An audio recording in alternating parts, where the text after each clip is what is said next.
હાલ દિલ્હીથી એક દુઃખદ સમાચાર સામે આવી રહ્યા છે। દિલ્હીમાં લાલ કિલ્લા મેટ્રો સ્ટેશન પાસે જે ચાલતી કારમાં વિસ્ફોટ થયો હતો તેમાં ફક્ત એક જ વ્યક્તિ હાજર હતો અને સૂત્રોના જણાવ્યા અનુસાર લાલ કિલ્લાની સામે જ લાલ બત્તીની આસપાસના સીસીટીવી ફૂટેજમાં તે વ્યક્તિ કારમાં એકલો જ જોવા મળ્યો હતો અને વિસ્ફોટ પહેલા કારમાં બીજું કોઈ હતું જે વિસ્ફોટ પહેલા કારમાંથી બહાર નીકળી ગયો હતો।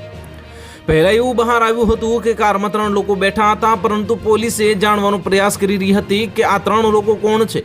હવે કારમાં ફક્ત એક જ માણસ હતો। પોલીસ અન્ય 2 લોકોને શોધી રહી છે જેઓ બ્લાસ્ટ પહેલા કારમાંથી બહાર નીકળી ગયા હતા।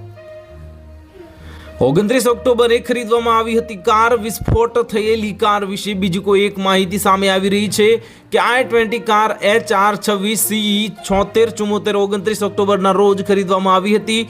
આ વિડીયો 29 ઓક્ટોબર સાંજે 4:20 વાગ્યાનો છે। એવી શંકા છે કે તારીખ જેના નામે ડોક્ટર ઉમેર કે કાર ખરીદી હતી અને આ પણ વિડીયોમાં લાંબી દાઢી સાથે હાજર છે।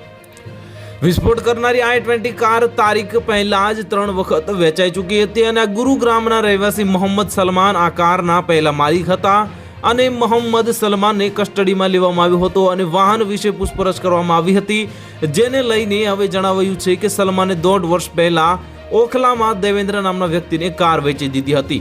તો હાલ માટે આટલું જ। મળીશું નવી અપડેટ સાથે। જો તમને અમારા વિડીયો પસંદ આવતા હોય તો વિડીયોને લાઇક કરી દેજો, ચેનલને સબસ્ક્રાઇબ કરી બાજુમાં આવેલા બેલ આઇકનને દબાવી દો જેથી તમને આવા સમાચારની અપડેટ મળતી રહે।